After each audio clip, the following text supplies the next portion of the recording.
In the heart of West Africa, a silent storm was building. For years, Burkina Faso was a nation buried under fear. Its villages torn by terror, its army exhausted, its skies silent. Foreign troops patrolled the streets, but the attacks never stopped. Borders blurred, trust collapsed.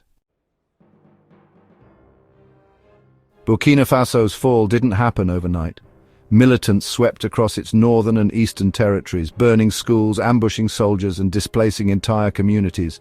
Over 2 million citizens were forced to flee their homes. The military, fragmented and poorly equipped, was stretched thin, fighting shadows in forests with rifles decades old. Foreign military aid poured in, but it came with strings attached. Troops from former colonial powers arrived, promising to restore order. Instead, attacks intensified. With every new foreign base, the nation felt less like itself. The skies above, once symbols of hope, became reminders of helplessness, empty, uncontrolled, and unguarded. When Captain Ibrahim Traoré assumed leadership in 2022, he inherited more than a presidency. He inherited a battlefield. But Traoré wasn't just a soldier. He was a tactician who had spent years studying asymmetric warfare and understanding how modern battles are won, not with numbers, but with mobility, technology, and speed. He made immediate changes. He replaced leadership in the armed forces, purged corrupt command lines, and redirected national focus towards security. His core belief was simple. If we cannot defend our people, we cannot claim to be sovereign. And so he turned his gaze skyward, to the one battlefield the enemy never expected Burkina Faso to control: the air. Traoré's first move was bold: develop an air force, not by buying jets, but by mastering drone warfare. While many African nations still relied on traditional aircraft, expensive, bulky, and hard to maintain, Burkina Faso under Traoré turned to compact, lethal, and cost-effective drone systems. Surveillance drones began sweeping conflict zones, mapping militant hideouts, and tracking movements once invisible to the naked eye. Then came the combat drones, armed, fast, and devastating. Villages that once lived in fear of attacks began hearing a different sound overhead: protection.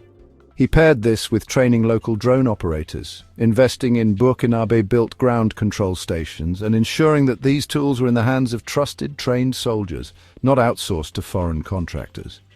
Every drone that flew was a message. We see you. We're coming. Of course, war costs money, and Traoré knew that Burkina Faso's most valuable weapon wasn't just drones, it was gold. For decades, foreign mining corporations extracted billions in resources while the country struggled to pay its troops. That changed under Traoré. In one of his most controversial yet decisive moves, he renationalized portions of the mining sector. He redirected a percentage of gold revenue directly into defense, drone procurement, and soldier welfare. By controlling their own wealth, Burkina Faso was no longer begging for weapons, it was building them. This wasn't just an economic policy, it was a declaration of independence. But Traoré didn't stop at national reforms. He understood that terrorism doesn't respect borders. In a historic move, he joined forces with neighboring Mali and Niger, two nations facing similar threats. Together, they formed the Alliance of Sahel States, a defense coalition designed to operate without foreign military presence and with complete autonomy. Joint patrols were launched, shared intelligence units were established, airspace was coordinated. For the first time, 3 West African nations aligned their military operations not under foreign command, but under their own flags. This alliance isn't just strategic, it's symbolic. It's the beginning of a Pan-African defense identity. Still, air power alone wouldn't be enough. Traoré knew victory required one thing: the people. He expanded the Volunteers for the Defense of the Homeland, or VDP, initiative, training thousands of civilians, farmers, mechanics, teachers to become defenders of their own villages. They received weapons, radios, and reconnaissance support from drone units. The military was no longer a distant force, it was embedded in the communities it served. In remote regions, locals now guide drone missions, identify suspicious movements, and coordinate ground operations. This people-powered defense network is what Traoré calls security by sovereignty. And then came the moment that stunned the world. In a televised military parade in Ouagadougou, drone squadrons flew in formation. Newly trained pilots saluted the nation. Soldiers once fighting with hand-me-down gear now stood with armored carriers, new uniforms, and proudly displayed Burkina Faso's flag. What was once unthinkable, a Burkinabe air force, had become reality. The symbolism ran deep. No more silence in the skies, no more waiting for foreign help, no more excuses. Traore's journey isn't just about drones or discipline, it's about redefining what it means to defend a nation. Burkina Faso is still at war, the fight continues.